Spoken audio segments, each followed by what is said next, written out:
और आज मैं आप लोगों को यूरोप में राष्ट्रवाद का उदय बताने वाला हूँ। यह वीडियो 10वीं कक्षा के इतिहास का चैप्टर 1 है। इस पूरे वीडियो में आपको इसका पार्ट ढूंढने की जरूरत नहीं है। एक ही वीडियो में हम लोग कुल चैप्टर को पढ़ लेंगे, पूरे चैप्टर को पढ़ लेंगे। यह पूर्ण वीडियो एनसीईआरटी पर आधारित है, यानी कि एनसीईआरटी का सोल्यूशन है। आप किसी भी बोर्ड से हैं, अगर आपके बोर्ड में एनसीईआरटी चलता है तो यह वीडियो आपके लिए महत्वपूर्ण है। आइए वीडियो को समझते हैं और आगे एक एक करके सभी चीजों को समझने की कोशिश करते हैं। यूरोप में राष्ट्रवाद। तो आइए सबसे पहले विभिन्न शब्दों से इस वीडियो को प्रारंभ करते हैं। जैसे राष्ट्रवाद क्या है? राष्ट्रवाद का अर्थ होता है अपने देश के प्रति प्रेम की भावना, और यह प्रेम की भावना बहुत ही ज्यादा हो जाती है तो आप अपने देश के प्रति जान भी दे सकते हैं। जैसे हमारे देश के स्वतंत्रता सेनानी दिए थे और हमारे देश को आजाद किए थे, तो ये राष्ट्रवाद की भावना उस समय फ्रांस यानी कि यूरोप में बहुत ही तेजी से फैल रहा था। और राष्ट्र क्या होता है? अब यहाँ पर एक शब्द आता है, राष्ट्र क्या होता है? एक महान व्यक्ति अर्नेस्ट रेनर ने कहा था कि अगर किसी क्षेत्र में समान भाषा, समान नस्ल और समान धर्म से बने क्षेत्र है तो वह क्या कहलाता है? राष्ट्र कहलाता है, यानी कि राष्ट्र है। एक राष्ट्र लंबे प्रयासों, त्यागों और निष्ठा का चरम बिंदु होता है। यहाँ पर अर्नेस्ट रेनर ने क्या कहा? कहा कि समान भाषा, नस्ल और धर्म से बना क्षेत्र क्या है? राष्ट्र है। क्या भारत में समान भाषा है? नहीं। क्या भारत में समान नस्ल के लोग रहते हैं? नहीं। क्या भारत में एक समान धर्म है? नहीं। तो क्या भारत एक राष्ट्र है? हाँ या नहीं? इसका कमेंट करके आप हमें जवाब जरूर दें। अगला जो शब्द है स्टेट जनरल। स्टेट जनरल क्या है? तो कहता है कि अगर किसी जो ये स्टेट जनरल था, ये एक प्रकार की आम सभा थी। आम सभा कहाँ के लिए? फ्रांसीसी संप्रदायों के लिए। और यह 1789 से पहले था। उसके बाद इस 1789 के बाद जब वह क्रांति हुआ, और क्रांति के दौरान कह सकते हैं इस जो आम सभा थी स्टेट जनरल, इसका नाम बदल दिया गया और इसका नाम क्या रखा गया? National assembly. ये जो आम सभा थी ये उन संप्रदायों और संपदाओं का प्रतिनिधित्व करती थी। आइए अब हम लोग अगले शब्द की ओर बढ़ते हैं। अगला शब्द है वियना कांग्रेस। वियना कांग्रेस क्या है? वियना कांग्रेस 1815 में लागू हुआ था, इसलिए इसे वियना कांग्रेस 1815 कहते हैं। वियना कांग्रेस यूरोपीय देशों के राजदूतों का एक सम्मेलन था जो कब से कब तक चला था? 18 से 14 जून तक चला था 1815 ईस्वी को, और यह आयोजित किया गया था वियना में, इसीलिए इसे वियना कांग्रेस कहते हैं। तो यह था वियना कांग्रेस। आइए अब हम लोग आगे बढ़ते हैं। नेपोलियन। नेपोलियन कौन था? नेपोलियन का भी इस अध्याय में चर्चा किया गया है, तो इसलिए नेपोलियन समझना जरूरी है। नेपोलियन का जन्म 15 अगस्त 1769 को हुआ था। यह एक महान सम्राट था जिसने अपने व्यक्तित्व एवं कार्यों से पूरे यूरोप के इतिहास को प्रभावित किया था। इसमें इतनी योग्यता थी कि अपनी योग्यता के बल पर 24 वर्ष के आयु में ही क्या बन गए थे? ये सेनापति बन गए थे। और इतना ही नहीं, जब ये सेनापति बने तो फ्रांसीसी युद्धों में फ्रांस की सेना को बहुत सारी जीत दिलाई और अपार लोकप्रियता हासिल कर ली। और इतनी लोकप्रियता हासिल करने के बाद अंत में ये फ्रांस के शासक बन गए, और ये फ्रांस के शासक बन गए। और शासक बनने के बाद भी इन्होंने यूरोप में बहुत सारे युद्धों को जीता, और कह सकते हैं संपूर्ण कुछ भाग को छोड़ करके बहुत सारे क्षेत्रों में यूरोप पर किसका शासन था? नेपोलियन का शासन था। अगला जो शब्द है वह है उदारवादी। उदारवादी से आप क्या समझते हैं? तो उदारवादी एक लातीनी भाषा है जिसका उसके मूल्य पर आधारित है, जिसका अर्थ क्या होता है? आजाद। आजाद होता है।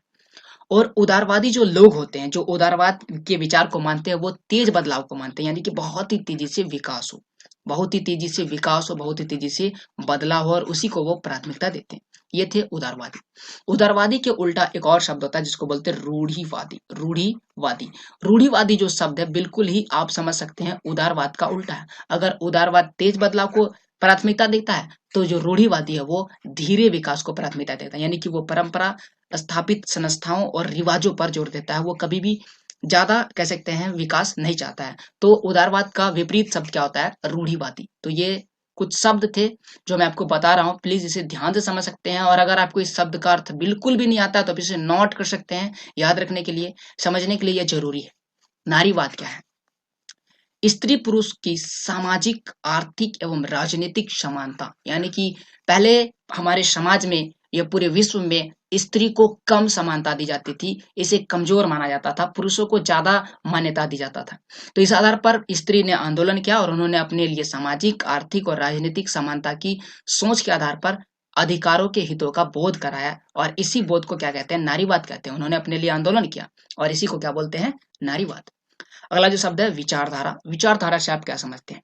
तो विचारधारा जो होता है एक प्रकार की खास प्रकार की सामाजिक एवं राजनीतिक दृष्टिकोण को इंगित करता है, इंगित करता है। और इसी इंगित करने वाले विचारों के समूह को क्या बोलते हैं? विचारधारा कहते हैं। तो ये कुछ शब्द है जो मैं आपको बता रहा हूँ, प्लीज ध्यान से आप समझिएगा। अगर वीडियो पसंद आए तो प्लीज आप लाइक कर दीजिएगा। तो यहाँ से आपका जो मुख्य बात है वो स्टार्ट हो जाता है यूरोप में राष्ट्रवाद। यह यूरोप का नक्शा है और यह यूरोप वियना कांग्रेस 1815 के बाद के यूरोप को दर्शाता है। जैसे यहाँ पर रूसी साम्राज्य, ऑस्ट्रियाई साम्राज्य, ऑटोमन साम्राज्य, इसमें विभिन्न क्षेत्र आप देख सकते हैं, फ्रांस, स्विट्जरलैंड, उसके बाद आप देखते हैं Hungary, Austria, Romania, Serbia, Bulgaria, यूनान का स्वतंत्रता संग्राम, आयरलैंड, स्कॉटलैंड, ग्रेट ब्रिटेन, तो ये क्षेत्र है। नॉर्वे देख सकते हैं, स्वीडन, स्पेन, उसके बाद और सर्डेनिया, कोशनिया, तो विभिन्न क्षेत्र यहाँ पर आप देख सकते हैं। और यही क्षेत्र, इन्हीं सभी क्षेत्रों का नाम आपको विभिन्न बार आएगा, इसलिए ये जरूरी जानना है। आप याद रखिएगा हमेशा कि यूरोप में अगर राष्ट्रवाद की शुरुआत हुई तो उसका प्रमुख कारण है फ्रांस की क्रांति। फ्रांस की क्रांति ही वह कारण है जिसके चलते पूरे यूरोप में राष्ट्रवाद फैल गया, और यूरोप में राष्ट्रवाद का जो प्रमुख कारण है वह फ्रांसीसी क्रांति है। तो इसीलिए फ्रांसीसी क्रांति से राष्ट्र का विचार किस प्रकार से पूरे यूरोप में फैला, आइए उस पर चर्चा करते हैं। फ्रांसीसी क्रांति की शुरुआत जो है 1789 में हुई, और जैसे ही शुरुआत हुई लोगों ने अपनी मांग रखी। लोगों की क्या मांग थी? फ्रांसीसी क्रांति में लोगों का मांग था कि ये जो राजतंत्र है इसे खत्म किया जाए और क्या लाया जाए? प्रजातंत्र लाया जाए। क्यों? क्योंकि राजा बार बार कर बढ़ा रहा था। इसके पीछे कारण था क्योंकि राजा की भी मजबूरी थी, अगर वो कर नहीं बढ़ाता तो अपने जो कर्ज है वो नहीं चुका पाता। तो लोगों ने क्रांति की शुरुआत के लिए सामूहिक पहचान बनाना शुरुआत कर दिया। सामूहिक पहचान, आप हमारे देश में, भारत में विभिन्न धर्म, जाति, लिंग के लोग रहते हैं, विभिन्न नस्ल के लोग रहते हैं, लेकिन क्या सभी बोलते हैं कि हम इन धर्म से नाता करते हैं? नहीं। अगर आप बाहर जाते हैं तो सबसे पहले हम बोलते हैं भारतीय, भारतीय, भारतीय, भारतीय। यानी कि आप किसी भी क्षेत्र में जाते हैं तो आप अपना पहले धर्म या जाति को नहीं इंगित कराते, पहले हम बोलते हैं हम भारतीय। तो इस प्रकार से भारतीय शब्द जो है हमारे लिए सामूहिक पहचान का काम करता है। वैसे है उन्होंने अपने सामूहिक पहचान को बढ़ाने के लिए विभिन्न कार्य किए। जैसे स्टेट जनरल का चुनाव किया गया और उसका नाम बदल कर क्या रखा गया? नेशनल असेंबली कर दिया गया। फ्रेंच जो भाषा था फ्रांस का, उसे क्या बोला गया? राष्ट्रभाषा घोषित कर दिया गया। प्रशासनिक व्यवस्था लागू की गई जिससे सबको क्या मिले? समान कानून का अनुभव हो। तो ये सारे कार्य किए गए थे ताकि क्या हो? फ्रांसीसी क्रांति तेजी आ जाए। उसके बाद क्या हुआ? उसके बाद जो आयात निर्यात सीमा शुल्क था उसे समाप्त कर दिया गया। इसके साथ ही जो भार और माप की व्यवस्था थी, माप तोल होता है ना, वो तो उसको एक समान कर दिया गया। पहले ये एक समान नहीं था। अगर आप किसी ए स्थान से बी स्थान पर जाते तो किसी वस्तु, इतनी सी वस्तु का वजन अगर 1 केजी था तो वही अगर आप बी स्थान पर जाते तो उसी का वजन हो सकता था कि आपको 2 केजी हो जाता या फिर उससे ज्यादा हो जाता। तो इस प्रकार से आप देख सकते हैं उतनी सी ही वस्तु का वजन यहाँ पर कैसे बढ़ गया, क्योंकि भार और माप की एक समान व्यवस्था नहीं थी। तो इस प्रकार से इसे भी सुधारा गया। इसका समर्थन उन्हें बहुत तरह से मिला, जैसे कि स्कूल कॉलेज के छात्राओं ने समर्थन किया और उन्होंने समर्थन के रूप में क्या किया? क्लबों का गठन किया। जैसे जैकोबिन क्लब छात्रों द्वारा बनाया गया क्लब है और इन्होंने फ्रांसीसी क्रांति में योगदान दिया। फ्रांस की आर्मी ने भी समर्थन के तौर पर क्या किया? राष्ट्रवाद की भावना को बढ़ाया और वो बढ़ाते चले गए। किस प्रकार से? जब वो विदेश गए, विदेश क्षेत्र में भेजे गए, उनको विदेश क्षेत्र में भेजा गया ताकि क्या हो? जो राष्ट्रवाद की भावना वो तेजी से बढ़ता चला जाए। तो इस प्रकार से राष्ट्रवाद की भावना के व्यक्ति फ्रांसीसी क्रांति से हम लोग को दिखने लगा। उसके बाद फ्रांस में नेपोलियन आ गए फ्रांसीसी क्रांति के बाद। और नेपोलियन ने क्या किया? नेपोलियन का शासनकाल भी एक महत्वपूर्ण भूमिका निभाती है राष्ट्रवाद का उदय का। तो नेपोलियन जब फ्रांस में आए तो उन्होंने अपना शासन चलाना शुरू किया और उन्होंने प्रजातंत्र को हटा करके राजतंत्र लागू कर दिया। देख सकते हैं लोगों की मांग थी प्रजातंत्र, लेकिन प्रजातंत्र को हटा दिया नेपोलियन ने और क्या लाया? राजतंत्र लाया। लेकिन अभी भी लोगों को विश्वास था कि नेपोलियन हमारे लिए कुछ अच्छा करेगा और नेपोलियन ने लाया नागरिक संहिता, जिसे नेपोलियन संहिता कहते हैं। 1804 में लाया था, इसलिए इसे नेपोलियन की संहिता 1804 भी कहते हैं।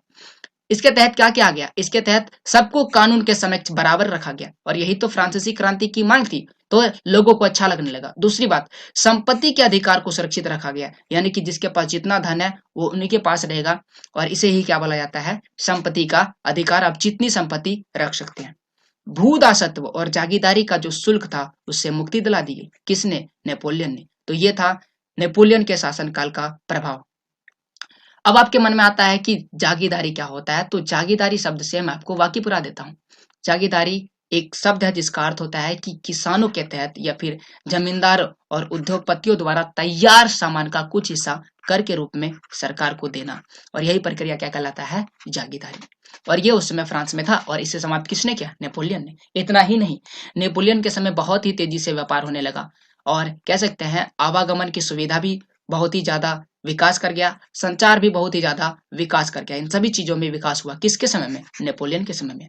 राष्ट्रवादी विचार को बांटने के लिए उन्होंने कुछ क्षेत्रों पर कब्जा भी कर लिया, यानी कि राष्ट्रवाद के विचार को फैलाने के लिए, बांटने के लिए उन्होंने कुछ क्षेत्रों पर कब्जा कर लिया, और कर को बढ़ाना और जबरन भर्ती जैसे काम शुरू कर दिए, और ऐसी अनेक व्यवस्थाएं क्या कर दी, स्थापित कर दी, जिससे अब लोगों को लगने लगा कि नेपोलियन जो है वो क्रूर हो चुका है और वह हमारे लिए खतरनाक हो चुका है। तो यहाँ से नेपोलियन का पतन जो होता है प्रारंभ हो जाता है, जब उन्होंने ऐसा कर दिया। अब आइए हम लोग यूरोप में राष्ट्रवाद के निर्माण पर थोड़ा सा चर्चा करते हैं। यूरोप में राष्ट्रवाद का निर्माण निर्माण के लिए सबसे पहला जो जरूरी काम है वह सामूहिक पहचान। हम आपको बोले फ्रांस के लोगों ने सामूहिक पहचान बनाया, लेकिन अभी यूरोप में सामूहिक पहचान नहीं था। यहाँ की जो संस्कृति, परंपरा, ये सारा चीज समान होना जरूरी था, लेकिन ये सारी चीज समान नहीं था। हम आपको बताते उदाहरण के लिए, अलग अलग समाज, जैसे कि वो जो यूरोप था अलग अलग समाज में बटा हुआ था। जैसे हैब्सबर्ग साम्राज्य में लोग जर्मन, अंग्रेजी, फ्रेंच, इटली आदि अलग अलग भाषाएं बोलते थे। यहाँ पर आप हैब्सबर्ग साम्राज्य देख सकते हैं कौन कौन से क्षेत्र आते थे। तो हैब्सबर्ग साम्राज्य में विभिन्न विभिन्न लोग विभिन्न विभिन्न भाषा बोलते थे। तो क्या ये एक है? नहीं, ये अलग है। तो क्या करना होगा, इसके लिए हमें राष्ट्र का निर्माण करना होगा। राष्ट्र का निर्माण मतलब सभी के लिए एक समाज का निर्माण करना होगा। तो इसलिए आइए हम लोग सबसे पहले यूरोप की समाज की संरचना देखते हैं, उसके बाद उदारवादी राष्ट्रवाद को समझते हैं, उसके बाद रूढ़िवादी का क्या विचार था इस पर बात करते हैं, और फिर क्रांतिकारियों का क्या योगदान था यूरोप में राष्ट्रवाद के, उस पर हम लोग चर्चा करते हैं। यानी कि राष्ट्रवाद और राष्ट्र राज्य का विचार कैसे उभरा, इस पर हम लोग बात करेंगे। यूरोपीय समाज की संरचना की अगर बात करें तो 19वीं शताब्दी से पहले यूरोप का समाज दो वर्गों में बटा था। पहला जो वर्ग था वह उच्च वर्ग था, जिसे कुलीन वर्ग कहते थे। दूसरा जो वर्ग था वह निम्न वर्ग था, जिसे कृषक वर्ग कहते थे, और यह कृषि का कार्य करता था और इसे ही कर देना पड़ता था। ये महत्वपूर्ण बात था। उच्च वर्ग और कुलीन वर्ग, और इस तरफ है निम्न वर्ग और कृषक वर्ग। इन दोनों में क्या अंतर था? उच्च वर्ग की जो जनसंख्या थी बहुत ही कम थी, जबकि निम्न वर्ग की संख्या बहुत अधिक थी। उच्च वर्ग का वर्चस्व था और निम्न वर्ग तो निम्न वर्ग था, इसका वर्चस्व नहीं था। उच्च वर्ग के पास जमींदार था, यानी इसके पास बहुत सारे खेत के मालिक थे, इसके पास बहुत सारी जमीन थी, जबकि निम्न वर्ग जमीनहीन था। इनके पास जमीन या तो थी ही नहीं या तो किराए पर रहते थे। ये दो कारण था। उच्च वर्ग के पास सभी अधिकार दिए जाते थे, जबकि निम्न वर्ग के पास किसी भी तरह का अधिकार नहीं दिए जाते थे। यूरोपीय समाज, इस आधार पर हम लोग समझ सकते हैं कि यूरोपीय समाज में बहुत ज्यादा असमानता थी, ये असमान रूप से विभाजित था। तो ये था यूरोपीय समाज। 19वीं सदी के बाद अगर बात करें तो यहाँ पर एक नया वर्ग जुड़ गया, नया वर्ग, और इस वर्ग को बोला गया मध्य वर्ग। चूंकि यह वर्ग नया था तो इसे नया मध्य वर्ग बोला गया। तो नया मध्य वर्ग कौन था? इसमें कुछ हम ये नहीं बोलेंगे कि ये कह सकते हैं तृतीय क्षेत्रक का था या फिर प्रथम क्षेत्रक था। ये दोनों दोनों से था, प्रथम वर्ग से यानी कुलीन वर्ग से भी था और निम्न वर्ग से भी लोग थे, और इसमें सभी पढ़े लिखे लोग थे। और जैसे कि शिक्षक, डॉक्टर, उद्योगपति, व्यापारी, ये सारे किस में आते थे? मध्य वर्ग में आते थे। क्योंकि ये लोग पढ़े लिखे थे, तो पढ़े लिखे होने के नाते उन्होंने एक समान कानून की मांग की, यानी कि उदारवादी राष्ट्रवाद। उदारवादी राष्ट्रवाद क्या है, आइए इस पर हम लोग थोड़ा सा चर्चा करते हैं कि उदारवादी राष्ट्र की मांग उन्होंने क्या क्यों की थी। उदारवादी जो राष्ट्रवाद होता है वह व्यक्तिगत स्वतंत्रता को साथ देता है, यानी कि वो चाहता है कि व्यक्तिगत स्वतंत्रता मिले, कानून के समक्ष जो सबको बराबर का अधिकार मिले, सब एक समान हो। सरकार का पक्षधर होता है, ये सरकार के पक्ष में होता है, और ये बाजार की स्वतंत्रता की मांग करता है, और ऐसे ही व्यक्ति को क्या बोलते हैं? उदारवादी राष्ट्रवाद बोलते हैं। उदारवादी राष्ट्रवाद के चलते ही जो राष्ट्रवाद का विचार है वह सब जगह फैलने लगा, और इसी वजह से 1789 में क्या हो गया था? फ्रांस की क्रांति। तो अब हमने समझ लिया फ्रांस की क्रांति का क्या कारण था, फ्रांस की क्रांति क्यों हुई थी, और फ्रांस की क्रांति के पहले क्या क्या चीजें हो रहा था। अब इससे क्या फ्रांस की क्रांति जब हो गई उसके बाद क्या हुआ? फ्रांस की क्रांति के बाद राज्य के अंदर जो भी नियंत्रण था, चाहे वह चीजों पर हो, पूंजी पर हो या आवागमन पर हो, सारे जो नियंत्रण थे वो खत्म कर दिया गया। लेकिन अलग अलग राज्यों के बीच का जो नियंत्रण था यानी सीमा शुल्क था उसे खत्म नहीं कर पाया। तो क्या किया गया? ये जो सीमा शुल्क था ये खत्म नहीं कर पाया तो इसके लिए एक संगठन बनाया गया जिसका नाम था जोल्वेराइन। जोल्वेराइन एक संगठन था जो क्या करता था, जितने भी शुल्क अवरोध थे, शुल्क अवरोध मतलब सीमा पर लिया जाने वाला कर अधिक, यानी कह सकते हैं कि आप किसी वस्तु को बेच रहे हैं किसी दूसरे देश में तो आप पर बहुत ही ज्यादा टैक्स लिया जाता है। यानी कि अगर किसी वस्तु का कीमत 10 रुपये है और उस पर हो सकता है कि 12 रुपये का टैक्स ले रहा है, हो सकता है बहुत अधिक मान लिए मान के चलते हैं, तो ये एक बहुत अधिक टैक्स है। ऐसा इसलिए लिया जाता है ताकि आप उधर अपनी वस्तु को बेचने के लिए नहीं जा रहे, इसे ही शुल्क अवरोध कहते हैं। तो ये जो शुल्क अवरोध थे इसे समाप्त कर दिया गया, किसके तहत? जोल्वेराइन के तहत। और मुद्राओं की संख्या 2 कर दी गई। इससे पहले 30 मुद्राएं थी। अगर भारत में एक मुद्रा है जिसे बोलते हैं रुपये, अगर भारत में अलग अलग राज्यों में अलग अलग मुद्राएं चलती तो आपको बहुत ही ज्यादा परेशानी होती। तो इसी प्रकार से यूरोप में भी बहुत ज्यादा मुद्रा चलती थी, लगभग 30 मुद्राएं चलती थी, परंतु इसकी संख्या कितनी कर दी गई? 2 कर दी गई। नेपोलियन के समय में एक महत्वपूर्ण बात था, केवल पुरुष ही थे जिनके पास धन है, पुरुष जिनके पास धन है वही वोट दे सकते थे, याद रखिएगा। तो ये कह सकते हैं फ्रांस की क्रांति के दौरान, फ्रांस की क्रांति के बाद ये सारे कदम उठाए गए थे। अब आता है रूढ़िवाद। रूढ़िवाद कौन थे और उनके क्या विचार थे? रूढ़िवाद 1815 के बाद जो था नया रूढ़िवाद आया। 1815 में नेपोलियन को हरा दिया गया। नेपोलियन हार गए और इसको हराने के लिए ऑस्ट्रिया, प्रशा और रूस ये तीनों ने मिलकर के लड़ाई किया और इसके साथ था ब्रिटेन। तो कह सकते हैं 4 ने मिलकर के लड़ाई किया और इन्होंने नेपोलियन को हरा दिया। कहाँ हारे थे नेपोलियन? नेपोलियन वाटरलू की लड़ाई में हार गए थे। इसके बाद यूरोपियन सरकार ने पारंपरिक संस्थाएं और परिवार को बनाए रखना चाहते थे, यानी कि जो परंपरागत तरीका चल रहा है उसी को वो रखना चाहते थे। और इसके लिए नेपोलियन के समय में जितने भी बदलाव हुए थे उन सबको क्या कर दिया गया? खत्म कर दिया गया। तो यहाँ पर समझ सकते हैं नेपोलियन के जो भी बदलाव थे उसे खत्म करने का कारण, क्योंकि वो अपना पारंपरिक जो राजा वाला व्यवस्था है उसे ही लाना चाहता है। तो इस प्रकार से उन्होंने ये सारे चीज किया और नेपोलियन के समय में जितने बदलाव थे उसे खत्म कर दिया गया। कैसे खत्म किया? खत्म करने के लिए एक समझौता हुआ, संधि हुआ, जिसे क्या बोला गया? वियना संधि या वियना समझौता। आइए समझते हैं वियना संधि या वियना समझौता के तहत क्या क्या बातें कही गई थी। इस संधि के तहत तीन निर्णय लिया गया था और ये मुख्य तीन निर्णय जो था वह क्या था? फ्रांस की सीमा जो था उस पर कई राज्य कायम कर दिया, यानी कि फ्रांस के सीमाओं पर राज्य कायम कर दिए गए ताकि भविष्य में फ्रांस अपना विस्तार ना कर सके, फ्रांस जो है बड़ा नहीं हो सके। फ्रांसीसी क्रांति के तहत जो बुर्बो वंश को हटाया गया था उसे क्या किया गया? सत्ता में बहाल किया गया था। फ्रांस की क्रांति के तहत जो लुईस अल्वा था वह बुर्बो वंश का था और उसे हटा दिया गया था, उसे मार दिया गया था, फांसी दे दिया गया था और अब उसे हटा करके नेपोलियन आ गए थे। परंतु अब फिर से उसका जो अगला शासक है उसे लाया गया और फ्रांस में फिर से बुर्बो वंश को बहाल किया गया और राजतंत्र को ही जारी रखा गया, जबकि लोग प्रजातंत्र की मांग कर रहे थे। और ये किसके कारण हुआ था? रूढ़िवादी के कारण हुआ था। क्यों हुआ था? आपको पहले ही बता चुके रूढ़िवादी क्या होता है। अगर वीडियो में नहीं पसंद आ रहा है माफ कीजिएगा, अगर नहीं समझ में आ रहा है तो आप उसे देख सकते हैं जाकर के। अब आता है क्रांतिकारी। इन सब चीज के चलते समाज में क्रांतिकारी आ गया। क्यों? क्या कारण था क्रांतिकारी आने का? आइए मैं आपको बता देता हूँ। यूरोपीय सरकार ने जो निर्णय लिए उसके विरोध में क्रांतिकारी आ गए थे। तो ये विरोध क्यों कर रहे थे? माफ कीजिएगा, आगे बढ़ के हम लोग विरोध इसलिए कर रहे थे क्योंकि वो जितने भी फ्रांस के लोग थे वो चाहते थे प्रजातंत्र, लेकिन फ्रांस में क्या आ गया? राजतंत्र आ गया और इसके ही विरोध में क्या आ गए? क्रांतिकारी आ गए। क्रांतिकारी ने अंदर ही अंदर गुप्त संगठन यानी कि खुफिया समाज का निर्माण कर दिया और ये खुफिया समाज का निर्माण किया जिसका कुछ उद्देश्य था। क्या उद्देश्य था?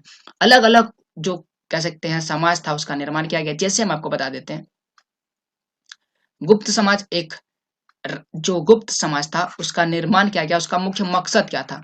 तो मकसद था राष्ट्रवाद को बढ़ावा देना और दूसरा था वियना संधि का विरोध करना। वियना संधि में राजतंत्र को जारी रखा गया इसलिए इसका विरोध करना और अपनी स्वतंत्रता के लिए लड़ाई करना। ये 3 मुख्य बात था जो कह सकते हैं जो गुप्त संगठन था उसका काम था। अब आपको कुछ गुप्त संगठन जैसे कि यंग यूरोप यंग इटली, यहाँ पर एक शब्द छूट गया यंग, मैं यहाँ पर लिख देता हूँ यंग इटली और यंग यूरोप। यूरोप किसने बनाया था? जैसेपी मैज़नी ने बनाया था। जैसेपी मैज़नी कौन था? जैसेपी मैज़नी इटालियन थे, वो इटली के रहने वाले थे और इन्होंने ही दो गुप्तगत संगठन की स्थापना की थी। तो इस प्रकार से ये गुप्त संगठन थे और ये यही तीन चीज चाहते थे, ये तीन चीज जो हम आपको पहले बताएं। सभी रूढ़िवादी जो जैसेपी मैज़नी थे उससे डरते थे। क्यों? क्योंकि वो इटली का एकीकरण चाहते थे और यही वह व्यक्ति थे जिसने आगे चल के इटली का एकीकरण कर दिया। तो आइए अब हम लोग वीडियो में आगे बढ़ते हैं।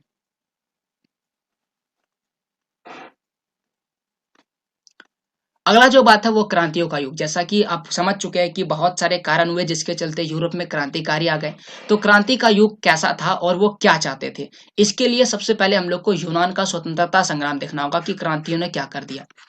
यूनान का स्वतंत्रता संघर्ष जो है 1821 से प्रारंभ हो गया था। 1821 में ही यूनान का स्वतंत्रता संग्राम प्रारंभ हो गया। यहाँ पर आप देख सकते हैं, यहाँ पर यह देश है यूनान। यूनान मतलब कि ग्रीस।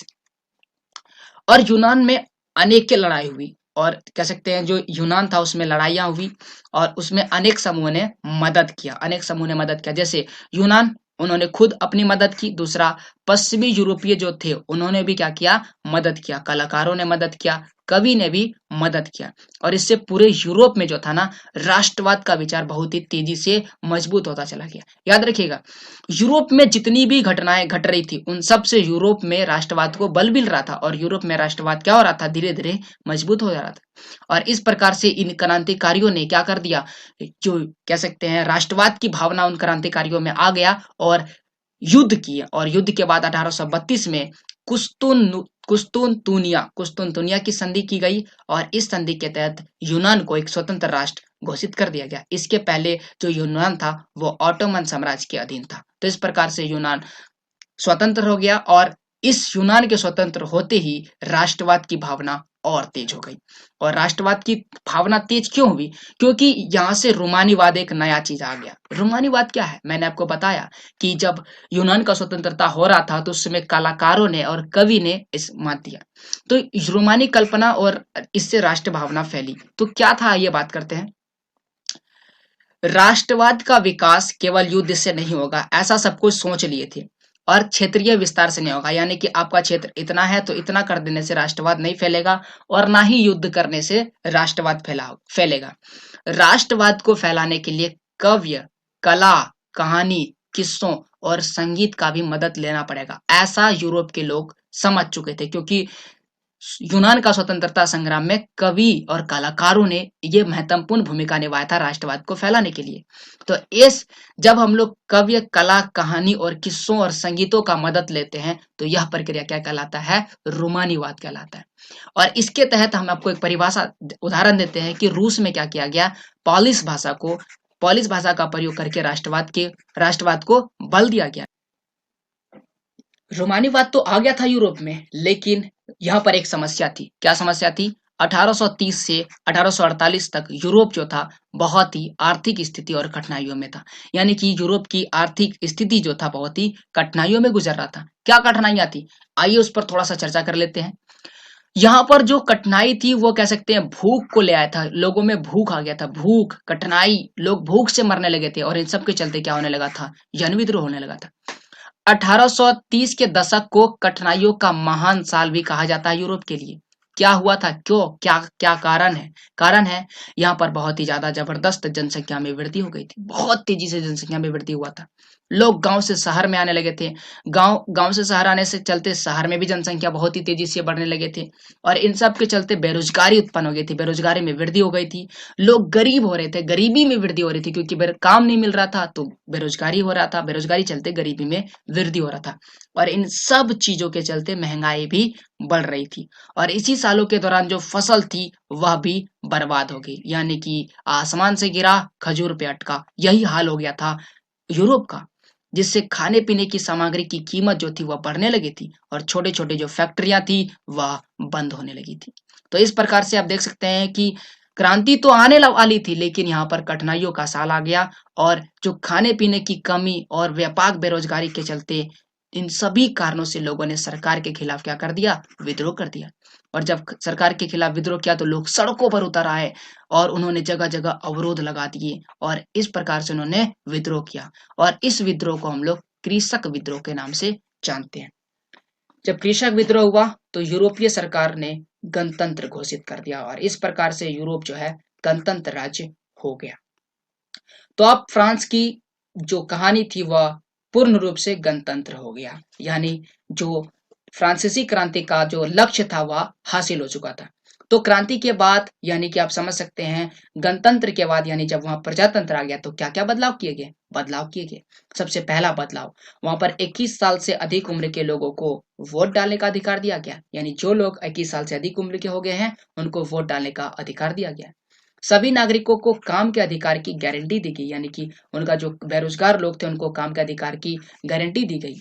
उसके बाद क्या, उसके बाद रोजगार उपलब्ध कराने के लिए कारखाने उपलब्ध कराए गए, ये सारे चीज कारखाने बनाए गए। तो इस प्रकार से नए नए बदलाव किए गए जब नई सरकार आई और इस प्रकार से गरीबी और बेरोजगारी जो है वह धीरे धीरे कम होने लगी और यूरोप में राष्ट्रवाद वो कारण था जिसके चलते ये सारी घटनाएं घटी थी। तो हम समझ सकते हैं कि राष्ट्रवाद ने यूरोप में राजतंत्र ला दिया, माफ कीजिए लोकतंत्र ला दिया। लेकिन राष्ट्रवाद के चलते और क्या घटनाएं घटी थी वह चीज समझना जरूरी है। इससे पहले हम लोग उदारवादी क्रांति पर थोड़ा विचार करते हैं जो 1848 में हुआ था। यूरोप के अन्य भाग जहां पर अभी स्वतंत्र राष्ट्र राज्य अस्तित्व में नहीं आए थे, यानी कि अभी जो जिन देशों में स्वतंत्रता आ गई जैसे यूनान में आ गया, फ्रांस में आ गया, तो ये देश अब स्वतंत्र हो चुके हैं और इसमें क्या आ चुका है, राजतंत्र हटा करके लोकतंत्र आ चुका है। लेकिन अभी भी बहुत सारे ऐसे देश थे जैसे जर्मन, इटली, पोलैंड, ऑस्ट्रो हंगरिया, इन सभी क्षेत्र में उदारवादी मध्य वर्ग और स्त्री पुरुष ने क्या कर दिया, विद्रोह कर दिया और यहाँ पर क्या लिया, संविधानवाद की मांग कर दी। संविधानवाद यानी कि इन्होंने बोला कि अब संविधान के साथ हम अपने देश में रहेंगे, यानी कि मुख्य रूप से आप कह सकते हैं कि इन्होंने अपने देश में राजतंत्र की मांग कर दी और इसके लिए यहाँ पर एकीकरण की प्रक्रिया चली और यह एक प्रकार की राष्ट्रीय एकीकरण की मांग छोड़ दिया गया। एकीकरण और एकीकरण की प्रक्रिया में सबसे पहले हम लोग समझते हैं जर्मन का एकीकरण। जर्मन का एकीकरण आप देख सकते हैं, यह वह मानचित्र है, पुराना मानचित्र है जिसमें जर्मन अभी बना नहीं है। तो यहाँ पर आप देख सकते हैं कौन कौन से क्षेत्र है, जैसे कि यहाँ पर एक प्रशा है, यहाँ पर प्रशा है, यहाँ पर ऑस्ट्रिया साम्राज्य है और इसके अलावा छोटे छोटे राज्य है जो क्या कर सकते हैं, जर्मन का निर्माण करेंगे अभी मिल करके। और इसमें अगर आप वर्तमान मानचित्र देखें, अभी का मानचित्र देखें, तो आपको कुछ इस प्रकार से दिखाई देगा। यह आपको इस प्रकार से दिखाई देगा, यहाँ पर आपको दिखाई देगा जर्मनी, माफ कीजिए यहाँ पर दिखाई देगा जर्मनी, यानी कि आप कह सकते हैं अगर यह यूरोप है तो जो जर्मनी है वह कहाँ पर है, बिल्कुल यूरोप के मध्य में है। तो ये जर्मनी ऐसे कैसे बना, जो बिल्कुल ही बिखरा पड़ा था वह कैसे एक हो गया, तो इस पर हम लोग चर्चा करते हैं। आइए हम लोग समझते हैं जर्मन एकीकरण की प्रक्रिया। जर्मन एकीकरण की प्रक्रिया में जो प्रक्रिया है वह बहुत पहले ही शुरू हो चुका था। 1848 में यूरोपीय सरकार ने बहुत ज्यादा कोशिश किया था कि वो जर्मन का क्या करते, एकीकरण करते, परंतु वह ऐसा नहीं कर पाए। क्यों? क्योंकि यहाँ पर जो राष्ट्र निर्माण की प्रक्रिया थी वह उदारवादी पहल थी और उदारवादी पहल को राजाशाही ने और फौज की ताकत ने मिलकर क्या कर दिया, दबा दिया। उदारवादी मतलब क्या होता है, बहुत ही तेजी से, वह तेजी से तुरंत उतावली हो चुका था और उन्होंने क्या कर दिया, जाके जर्मन का एकीकरण का बहुत ही तेजी से मांग कर दिया और जब कोई चीज तेजी से उठता है तो राजा उसको क्या कर दिया, दबा दिया। राजा और राजा की फौज ने मिलकर के इसकी जो ताकत है इन्होंने इस उदारवादी पहल को दबा दिया। परंतु ये जर्मन का एकीकरण की प्रक्रिया रुका नहीं था। इसके बाद प्रशा जो था, प्रशा ने यह भार अपने ऊपर लेते हुए कहा कि वो जर्मन का एकीकरण करके ही रहेंगे। तो प्रशा ने क्या किया, जिस समय उन्होंने यह बात कहा था उस समय जो प्रशा का मुख्यमंत्री था, प्रमुख मंत्री कह सकते हैं, वो ऑटोमन बिस्मार्क था और ऑटोमन बिस्मार्क को ही क्या बोला जाता है, जर्मन एकीकरण का जनक बोला जाता है। प्रशा ने अनेक राष्ट्रीय एकीकरण के आंदोलन का नेतृत्व किया, उन्होंने राष्ट्रीय एकीकरण छेड़ा और 7 वर्षों के दौरान उन्होंने बहुत सारे युद्ध किए। उसमें से 3 युद्ध प्रमुख था, जैसे ऑस्ट्रिया के साथ, डेनमार्क के साथ और फ्रांस के साथ इन्होंने युद्ध किया और प्रशा को जीत हुई। प्रशा जो है वो जीत गया। जब प्रशा जीत गया तो ये एकीकरण की प्रक्रिया थी वह पूरी हो गई और इस प्रकार से जनवरी 1871 में वर्साय में एक समारोह हुआ जिसमें प्रशा के राजा विलियम प्रथम, प्रशा का राजा विलियम प्रथम को क्या बनाया गया, जर्मनी राष्ट्र का सम्राट घोषित कर दिया और इस प्रकार से जर्मन जो था वह एकीकरण हो गया। तो यह था जर्मन एकीकरण की प्रक्रिया। थोड़े हम शॉर्ट में ले लिया, आपको जर्मन एकीकरण की प्रक्रिया इतनी छोटी नहीं है, याद रखिएगा। आइए अब हम लोग पढ़ते हैं इटली का एकीकरण। इटली का एकीकरण, यह दो मानचित्र है जिसमें आप देख सकते हैं। इसमें विभिन्न राज्य जैसे पेपल राज, टस्की, मैसेडोनिया, सर्बिया, सोवियाई सर्डिनिया, माफ कीजिए, वेस्निया, वेनेसिया वेनेसिया बोलते हैं, माफ कीजिएगा, और सिसिलियों का राजतंत्र। तो इस प्रकार से विभिन्न क्षेत्रों में यह बटा हुआ था। लेकिन वर्तमान में अगर आप इटली देखें तो इस प्रकार से आपको इटली दिखेगा। तो ये एकीकृत किस प्रकार से हुआ और इस एकीकरण के किनका किनका हाथ था वह जानना जरूरी है। आइए इस पर एक एक करके हम लोग चर्चा करते हैं। इटली जो था वह वंशानुगत राज्यों तथा बहुराष्ट्रीय हैब्सबर्ग साम्राज्य में बिखरा हुआ था। केवल एक राज्य ऐसा था जिस पर इतालवी राजघराने का शासन था, वह राज्य था शार्डिया पिडमेंट। माफ, इस पर थोड़ा समझने वाली बात है।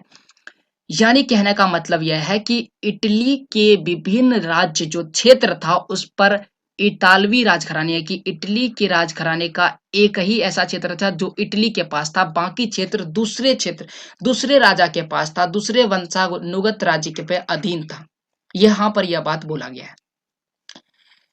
तो इटली का एकीकरण कैसे किया गया?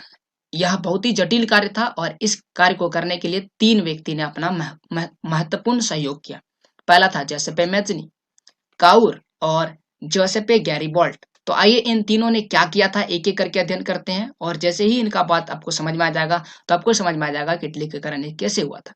पहला नाम है जोसेपे मैत्सिनी। जोसेपे मैत्सिनी रिपब्लिक पार्टी के प्रमुख थे और इन्होंने यंग इटली की स्थापना की थी, यानी कि ये यंग इटली के संस्थापक थे। इनका लक्ष्य क्या था? इनका लक्ष्य था इटली का एकीकरण करना, लेकिन शिक्षा के साथ इटली का एकीकरण करना। और इसके लिए 1831 से 1848 में क्रांतिकारी विद्रोह की असफलता से युद्ध के जरिए इतालवी राज्यों को जोड़ने का जो जिम्मेदारी था वह साडिया पिडमेंट के शासन विक्टर एमेनुअल द्वितीय पर आ गई। यानी ये जो जोसेपे मैज़नी थे ये फेल मरा गए थे, असफल हो गए थे। इन्होंने युद्ध के जरिए इतालवी राज्यों को जोड़ने का प्रयास किया गया था, लेकिन ये असफल हो गए। और इसके बाद यह काम किसको दिया गया? विक्टर एमेनुअल द्वितीय। ये कौन थे? साडिया पिडमेंट के शासक थे। तो इन्होंने क्या किया? इन्होंने कुछ नहीं किया, इन्होंने कुछ भी नहीं किया। किसने किया? इसके जो प्रमुख थे, इसके मुख्य मंत्री जो थे, मंत्री प्रमुख विक्टर एमेनुअल द्वितीय के वो थे काउर, और इन्होंने ये पूरी जिम्मेदारी अपने ऊपर ली। इनके विषय में कहा जाता है कि ये ना ही कोई क्रांतिकारी थे और ना ही ये राजतंत्र में विश्वास रखते थे, फिर भी इन्होंने एकीकरण प्रक्रिया में सहयोग किया और नेतृत्व किया। ये एकीकरण की प्रक्रिया में बहुत ही ज्यादा महत्वपूर्ण भूमिका निभाया, लेकिन ये क्रांतिकारी नहीं थे और ना ही ये जनतंत्र में विश्वास रखते थे। इन्होंने बहुत ही चतुराई के साथ, बहुत ही कूटनीति के साथ फ्रांस और ऑस्ट्रिया, माफ कीजिए यहाँ पर ऑस्ट्रिया होगा, ऑस्ट्रेलिया गलत लिखा है। ऑस्ट्रिया इस प्रकार से लिखाता है।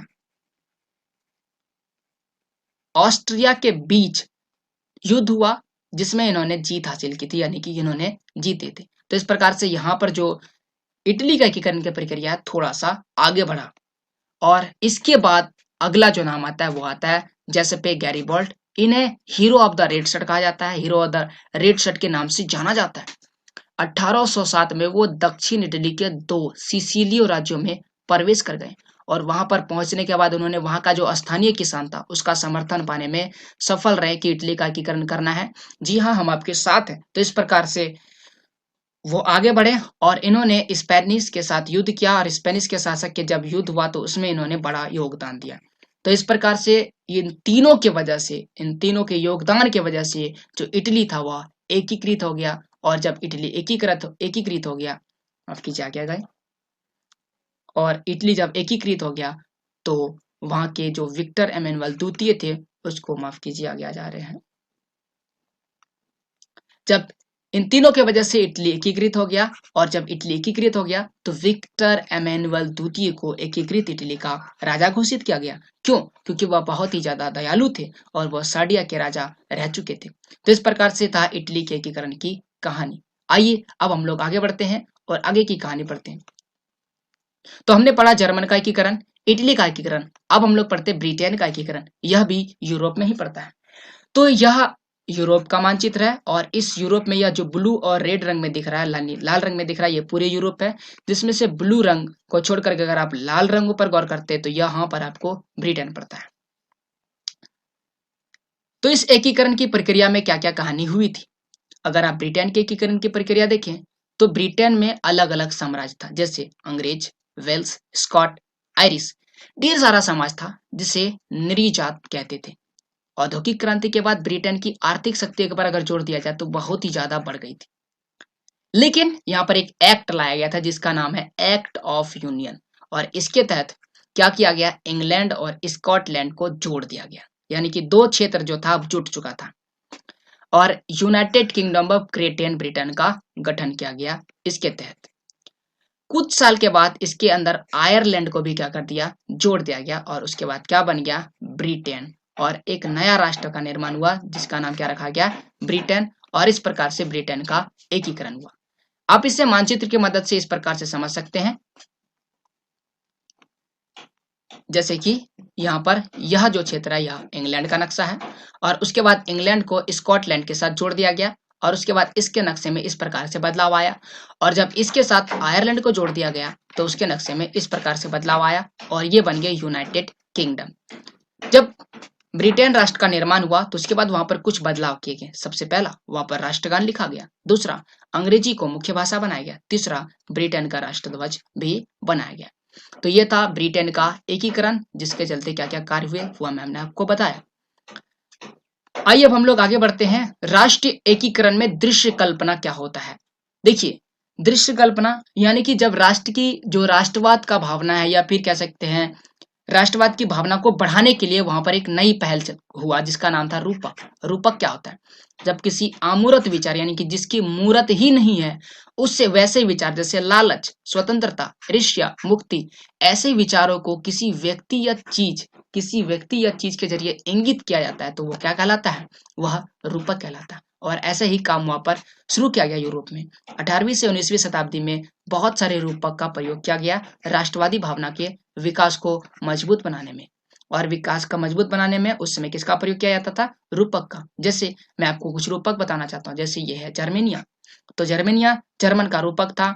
जैसे भारत में भारत माता होती है वैसे ही जर्मन में जर्मेनिया थी, और ये जैसे भारत में एक भारत माता एक रूपक है, और ये दृश्य कल्पना है कि ये हमारी भारत माता है, वैसे ही जर्मन में बोला जाता था कि ये जर्मेनिया है। और इस प्रकार से राष्ट्रवाद की भावना और मजबूत हो जाती थी। और उसमें कुछ और भी कह सकते हैं संकेतों का प्रयोग किया जाता था, जैसे टूटी हुई अगर कड़ी है तो क्या उसका संकेत था? इसका मतलब है स्वतंत्रता। तो इस प्रकार से झंडा, तलवार या फिर मुकुट, इस विभिन्न चीजों का जो प्रयोग करके राष्ट्रवाद की भावना को बढ़ाया जा रहा था, और यह प्रक्रिया उसमें बहुत ही तेज था। तो ये अगला कारण है जिसके चलते यूरोप में राष्ट्रवाद क्या हो गया था? तेजी आ गया था। आइए अब हम लोग पढ़ते हैं राष्ट्रवाद और साम्राज्यवाद। यह क्या होता है? देखिए, अभी तक हमने आपको बताया राष्ट्रवाद, राष्ट्रवाद किस प्रकार से यूरोप में फैला, लेकिन राष्ट्रवाद के बाद यूरोप में एक नया चीज आ गया जिसका नाम था साम्राज्यवाद। साम्राज्यवाद क्या था? साम्राज्यवाद की परिभाषा पर पहले गौर कीजिएगा। साम्राज्यवाद जब कोई देश अपने देश की शक्ति को बढ़ाता है, कैसे? आर्मी या और अन्य साधन का प्रयोग करके, तो उसे क्या बोलते हैं? साम्राज्यवाद।